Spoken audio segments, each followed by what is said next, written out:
Bienvenidos a una nueva edición de Palabras Latinoamericanas.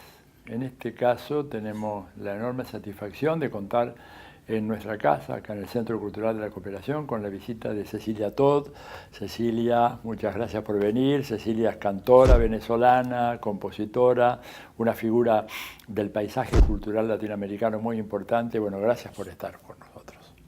Yo tengo que darte las gracias a ti Bueno. por estar siempre pendientes de nosotros, por decir algo. Cecilia, cuéntanos, estamos grabando este programa poco después del gran apagón que sufrió Venezuela producto de este ataque bestial, brutal, lanzado por Estados Unidos, en eso que los propios americanos han dado a llamar guerra de quinta generación. Fíjate que incluso hay un artículo en la revista Forbes, que es una revista empresarial norteamericana, en donde uno de los autores ahí señala claramente, dice, esto no sabemos si fue, pero sería realista pensar de que puede haber sido un ataque ordenado por la Casa Blanca. Imagínate en una revista empresarial dirigida a un público de la derecha en los Estados Unidos. ¿Qué nos puede decir? ¿Qué noticias tiene sobre el tema del apagón? Bueno, no, la revista Forbes dice que no saben si fue, pero yo aseguro que sí fue. Claro. Que sí fue, te aseguramos, pues. Mira, yo creo que eso es un crimen de lesa humanidad, porque ha pasado, yo lamentablemente, yo no estaba allá, me hubiera gustado estar porque me siento un poco culpable de no estar allí acompañando y pasando esta situación tan difícil. Pero las noticias son realmente aterradoras, las consecuencias de ese apagón, bueno, no sé, son innumerables. Muy fuerte lo que ha vivido la gente en Venezuela. Recientemente fue que muchos estados tuvieron luz, porque se ha ido poniendo poco a poco, pero todos los estados occidentales, digamos... Los de la frontera con Colombia. Exacto, y no tan frontera, sino, bueno, Lara, todos han tenido, tuvieron luz, pero muy tarde, ayer.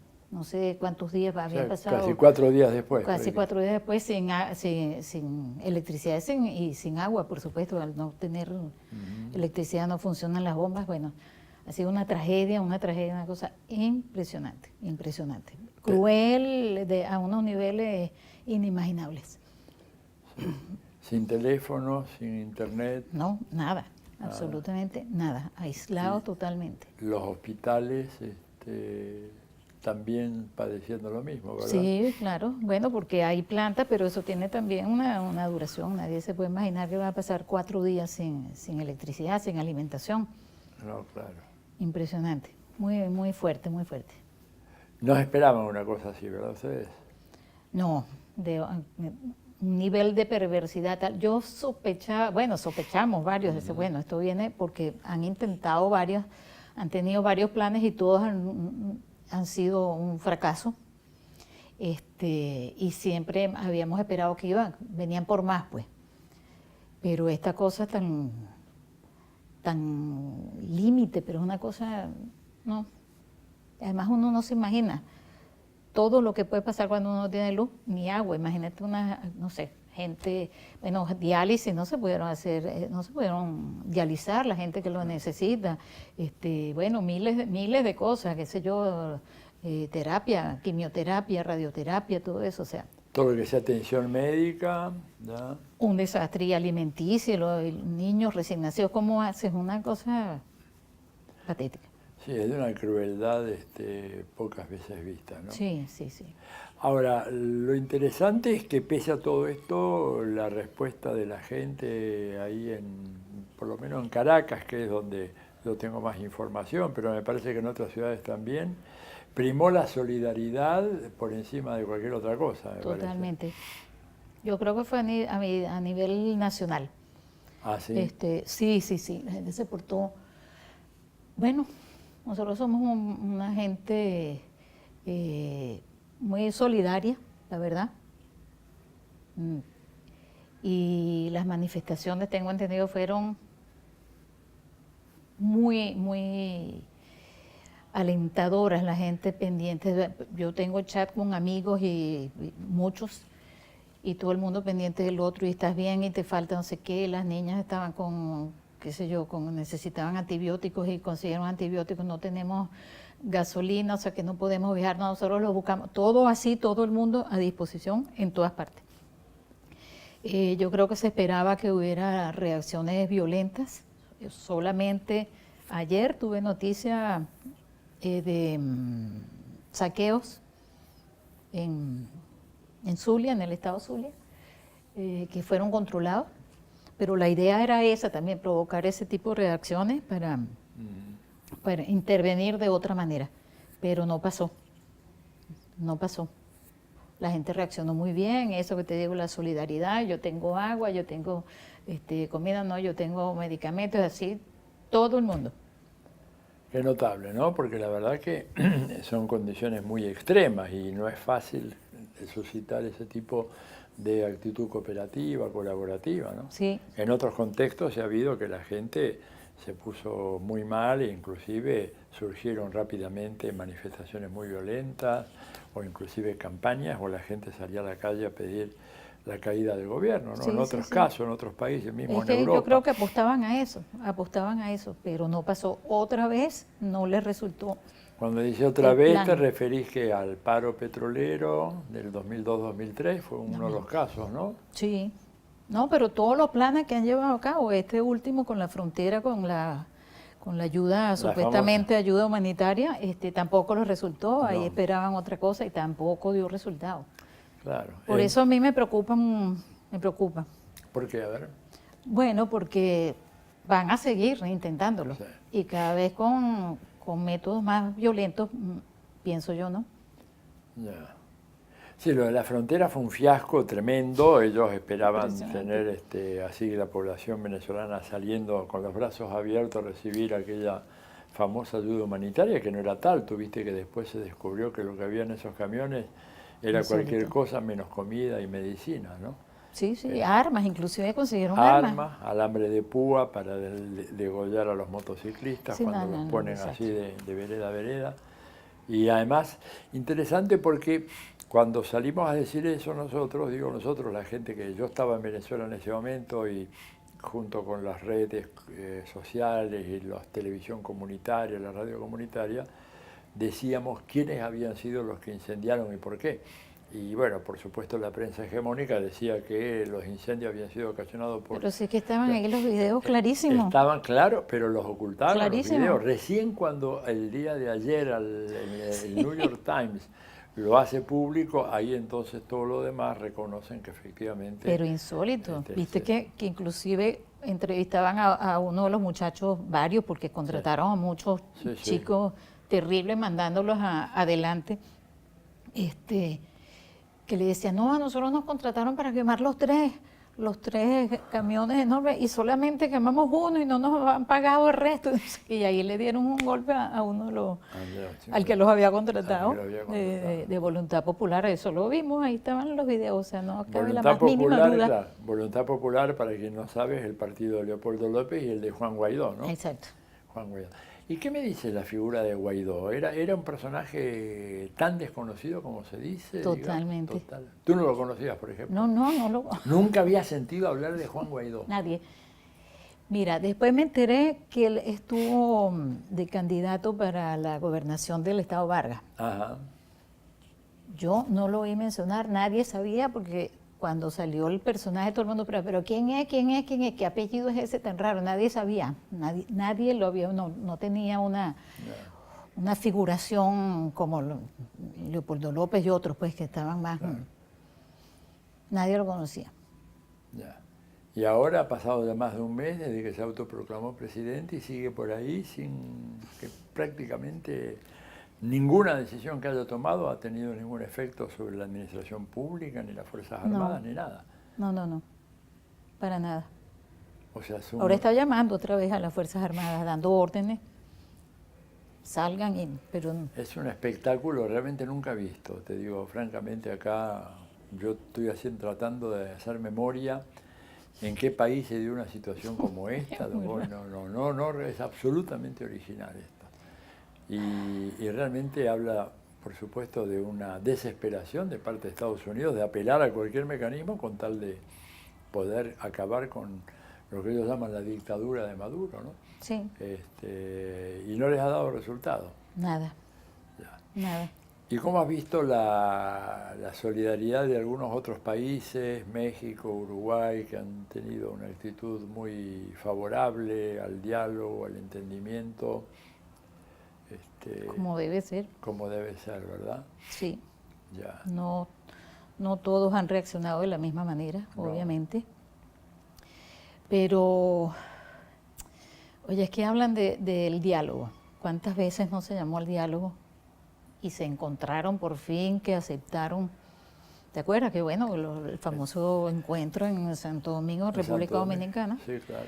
Después de muchísimas sesiones de diálogo y de acuerdos en el momento de firmar, Julio Borges dijo que no firmaba. Claro.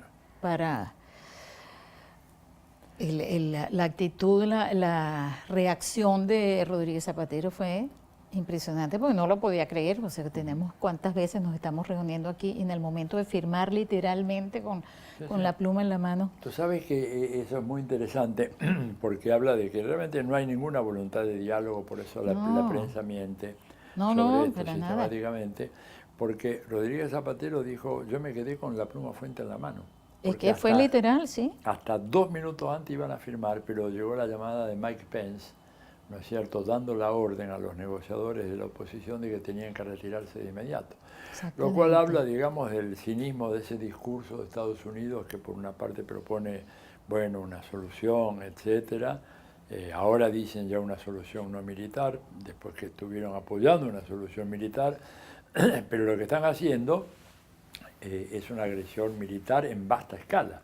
Porque el efecto de todo esto es como si hubieran bombardeado masivamente Venezuela, produciendo una situación de una crisis humanitaria sin precedentes. Horrible. Nunca hubo. Decía ayer el presidente Maduro que en 200 años nunca se produjo una situación de este tipo, ¿verdad? No, muy cruel. Muy cruel. Una cosa devastadora, verdaderamente. Dime, ¿y los medios en Venezuela de alguna manera reflejan esta realidad o crees que están tan obsesionados con el reemplazo de Maduro? Te digo, por ejemplo, medios como El Nacional o el Universal. Acuérdate que todos responden a lo mismo. Son un grupo que se genera la noticia a un lado y se replica en todas partes igual. Ellos están... O sea, ninguna concesión, digamos, ni reconocer que, por ejemplo, en este caso hubo un ataque a la población, un ataque salvaje, indiscriminado. Insisten en que fue negligencia, que fue falta de mantenimiento. Insisten sobre ese tema, ¿no? No creo que vayan a reconocer que fue un atentado. Qué tremendo. Y en la televisión, por ejemplo, podés ver alguna visión un poco diferente. Venezolana Televisión da una opinión un poco distinta, ¿verdad? Que sale de la matriz, pero el resto... Mira, te confieso, yo no veo televisión desde hace años. O sea, pero años. Y entonces no sé qué están diciendo en esto, por lo menos hace 2 años que ni siquiera la enciendo. No sé, pero siempre ha sido una cosa muy extrema, muy extrema. Fíjate que yo ahora estuve ahí en Caracas la semana pasada, estuve toda una semana y me dediqué a hacer así un poquito de zapping viendo canales y en el hotel que yo estaba, bueno, por empezar no podía ver Telesur, una cosa increíble, pregunté a mis amigos en el gobierno, me dijeron que los cable operadores no quieren poner Telesur. Yo dije, bueno, pero ustedes, ¿por qué no lo obligan? Bueno, porque si no nos van a acusar de... De todas maneras nos acusan de lo que sea. De todas maneras, lo que lo dije, si ya están acusados de ser lo peor de la política latinoamericana, por lo menos, bueno. Y los canales nacionales, la gran mayoría eran todos canales muy críticos, acérrimos críticos del gobierno bolivariano. Con una sola excepción, Venezolana Televisión, que sí, más o menos se mantiene una línea pro chavista, pero el resto todo en contra. Y por supuesto, los canales internacionales todos en contra, CNN, la televisión española, la televisión chilena. Bueno, eso habla bien de nosotros. Algo bien estamos haciendo, porque si estuvieran a nuestro favor, sería sospechoso. Estuviera muy preocupado. Pero fíjate que pese a eso, sin embargo, dicen que ahí hay una dictadura, cosa que realmente es insólito, una dictadura. Primero, con tantas elecciones como han tenido ustedes. Segundo, en donde la ciudad capital no podés ver el único medio internacional que habla a favor tuyo y ves todos los demás, ¿verdad? O sea que... Esa matriz de opinión se creó desde que llegó Chávez. Yo creo que ya antes cuando Chávez apareció, ya se venía trabajando cuando se supo, cuando se dieron cuenta de que podía llegar a algo, la propuesta de Chávez, yo creo que ahí empezó a manejarse todo lo que estamos viviendo hoy en día. O sea que Pero tú un no ves peligro. esto como un fenómeno producido por los acontecimientos más recientes. No. Pero que bueno, tú has ido mucho a Venezuela, lo cual agradecemos infinitamente. Y has visto, la gente grita en la calle y sale en televisión, dice, ¿por qué esto es una dictadura? Porque aquí no hay libertad de expresión, pero lo estás diciendo en televisión a todo grito. Si fuera una dictadura, no estuvieras ahí. No, claro. Pero eso es permanente. Recuerdo, hubo una que fue hasta cómico, porque era una reunión de cancilleres hace muchos años.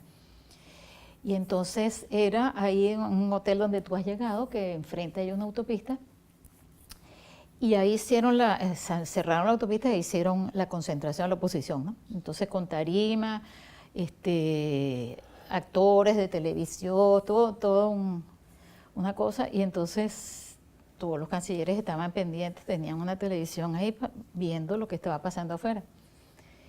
Me hizo un amigo que estaba ahí presente, entonces unas actrices lloraban, ¿por qué esto es una dictadura?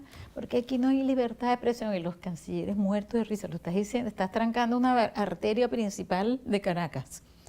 Lo estás gritando a los cuatro vientos en televisión, en radio, en todo, y estás diciendo que eso es una dictadura, que no hay libertad de expresión.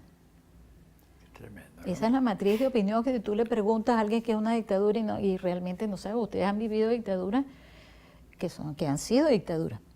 Una gente que sabe realmente, sabe Okay. qué es lo que ha vivido, sabe lo que es una dictadura, no eso. Ya.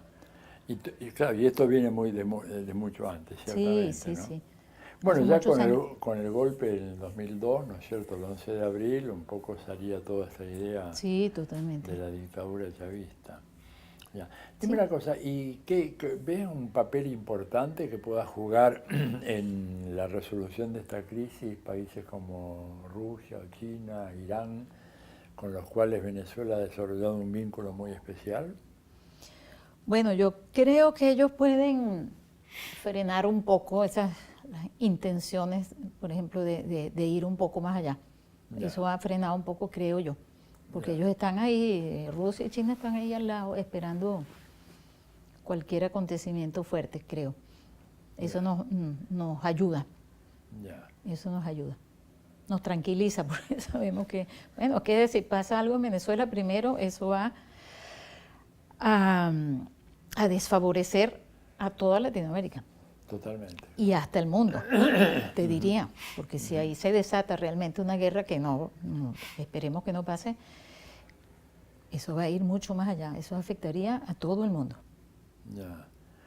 Sí, no, ciertamente, y desestabilizaría, por empezar, a toda Sudamérica, Imagínate. comenzando por Colombia, ¿verdad?, que tiene una El primero, situación, claro. una situación tan delicada internamente, tan inestable. Mira, fíjate, ayer vi que habían abierto un pequeño paso en la frontera, en el puente famoso, porque mucha gente, hace como 2 años cuando Maduro mandó a cerrar la frontera, me acuerdo de una mujer que reclamaba airosamente, una colombiana, que no era justo porque sus hijos no podían estudiar porque no podían ir a la escuela, pero la escuela queda en Venezuela. Claro.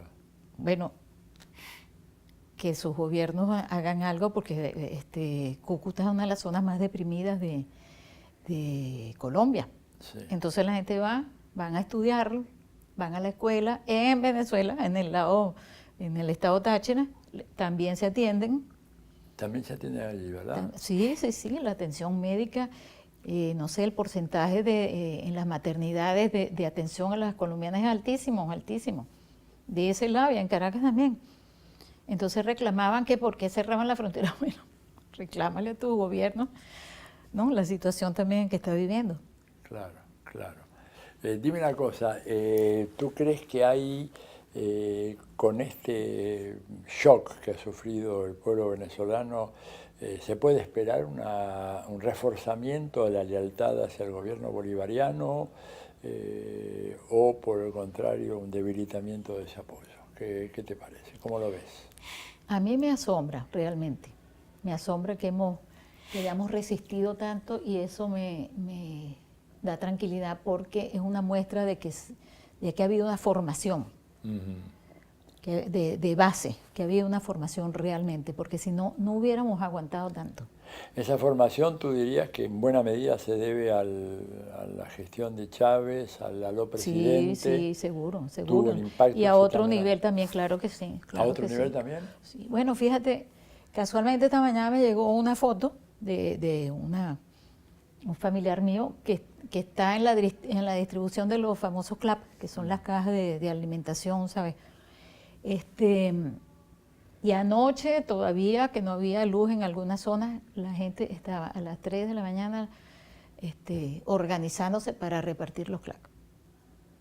Los CLAP son las cajas, ¿sabes?, con alimentos que cada familia, que eso ha solucionado, ha ayudado, no ha solucionado porque el problema con la alimentación es grave, el acaparamiento, la falta de producción. Pero eso ha ayudado mucho porque por lo menos tienes leche, tienes harina, azúcar, arroz, atún, eso es una base que ayuda. Ya.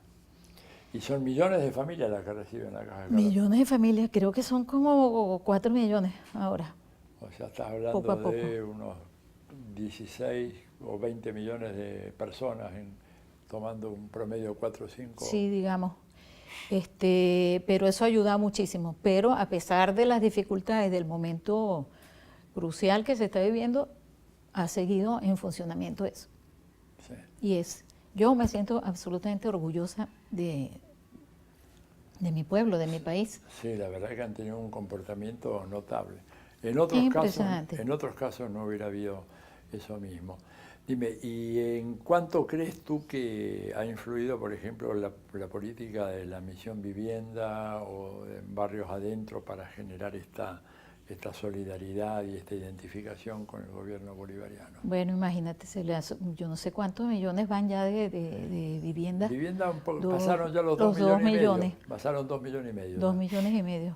Ya, de vivienda. Y por supuesto que eso ha ayudado muchísimo, porque eso empezó a raíz de los deslaves que ha habido. En Vargas, ¿no? En Vargas. Y no solamente del primero, sino ya del segundo, que también fue en diciembre, era 8 o 9 años, no me acuerdo.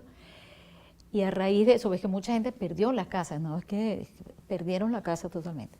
Entonces, a raíz de eso empezó el plan de la misión vivienda. Y después siguió, porque al principio era solamente para los damnificados, los que habían perdido su casa. Pero ya van, como tú dices, 2,5 millones. Eso ha ayudado muchísimo y, por cierto, no solamente a venezolanos, sino a cualquiera que vive allá. Muchos colombianos han sido beneficiados y en Venezuela hay muchos, no solamente colombianos, ecuatorianos, peruanos, haitianos, trinitarios. Sí, sí. Bueno, colombianos, según los informes oficiales, son casi 6 millones de personas que hay en... Los registrados. Los registrados. Se calcula que son 8 millones. 8 millones. Fíjate tú. Los registrados. Y de esos 8 millones hay no sé cuántos, pero muchos paramilitares. Ay, Dios. Que es una cosa muy... Que es un fenómeno nuevo, porque Venezuela no tenía eso. No, pero son un vecino. Son vecinos. Digamos. Fue Uribe quien los mandó para allá. Sí, totalmente. Ya. De manera tal que, bueno, solo nos queda esperar a ver cómo se desenvuelven los acontecimientos ahora, tener confianza en esa solidaridad del pueblo, la firmeza del gobierno bolivariano, la solidaridad internacional, porque Estados Unidos dice que apoyan a Guaidó 50 países, pero en realidad no lo son. Pero hay muchos más que no lo apoyan. Números inventados, mucho, ¿verdad? Guaidó no lo apoyan. Yo creo que a mí me encantaría saber, Atilio, qué hubiera pasado si en Estados Unidos viene alguien y se No, ese hombre, bueno, no. Ni él ni nadie, o sea, ¿qué es eso? Lo acusan de sedición, traición a la patria, malversación de fondos públicos. Pero estuviera preso en el mismo momento o en un manicomio. El castigo, no, preso y el castigo mínimo, yo lo estoy averiguando, son 25 años, pero si hay algún muerto como producto de eso, por ejemplo, las guarimbas del 2017, tiene pena capital. O sea, Claro. Leopoldo López en Estados Unidos haciendo lo que hizo en Venezuela, ya hubiera sido enviado a Por supuesto. la death row, como le dice, la celda, la fila que esperan la ejecución, haciendo cola para la inyección aquella. Seguro. ¿No es cierto? Ya no usan más la silla eléctrica, sino la inyección. El López era un caso, pero clarísimo, Pero y por junto con supuesto. él, no sé si Ledesma y Capriles. Y Todo varios lo que autores. apoyaron esa locura. En Estados Unidos. En Venezuela a López le dieron 13 años de prisión, 13 años un poco más, y que al cabo de 2 años o 3 años está cumpliendo los prisión domiciliaria. Lo que yo digo es que ha sido una revolución extraordinariamente generosa con sus mortales enemigos. Fíjate que Chávez tendría que haber barrido, ¿no es cierto?, la Corte Suprema, el Tribunal Supremo, cuando dijo que después del golpe de Estado, que no hubo golpe de Estado en abril, hubo. dijo que hubo un vacío de poder. Sí. Pero Chávez era un hombre tan generoso y tan bondadoso que yo me acuerdo, yo pude hablar con él de esto. Me dijo, bueno, a la gente siempre hay que darle la chance de que se redima. Y bueno, y esta gente no se redimió. No se redimió. Pero fíjate que en ese momento, me acuerdo, cuando el Tribunal Supremo de Justicia dijo, había dictaminado que no había sido golpe, bueno, que bueno, yo salí y tenía que salir de mi casa. Y había mucha gente con banderas de Estados Unidos. Y fue la primera vez que yo vi eso en vivo y en directo y no lo podía creer. Claro. O sea, de verdad, no lo podía creer. Le dije, ¿pero qué es esto? Y yo venía manejando y de repente empiezo a ver, no una, varias banderas de Estados Unidos. Una cosa muy loca, pero fíjate, siempre hay, espero que hayamos aprendido de esta situación que fue muy fuerte, como te decía, pero me llegó hoy una cosa bellísima de alguien que no conozco. Y entonces decía, qué bueno que por falta de luz pude ver las estrellas, además oír a los grillos, a las ranitas y todo, que la electricidad no nos deja. Y a mí me pareció tan hermoso, pero en una situación tan difícil y que venga alguien que no sé quién es. Ella estaba fascinada. Una cosa poética, claro. Poética, cuando decís hoy, aclaramos para los televidentes que es el 12 de marzo del 2019, ¿verdad? Exactamente. Pero, o sea, 4 días después del apagón. Sí. Ella estaba fascinada porque había oído sus grillos y sus ranitas y había visto las estrellas. Eso me parece una ternura que bueno, eso dice un poco lo que somos, ¿no? Sí, y el optimismo con el cual me parece mucha gente está encarando esta lucha. Bueno, Cecilia, muchas gracias por estar con nosotros. Gracias el tiempo es tirano, como siempre, en la televisión. Te agradezco y bueno, seguiremos disfrutando de tu música. Supongo que has traído el 4, estás tocando por acá, ¿no? Por Argentina. Un algo. Muy bien, muchas gracias. Con nosotros, Cecilia, todos volveremos en un próximo programa.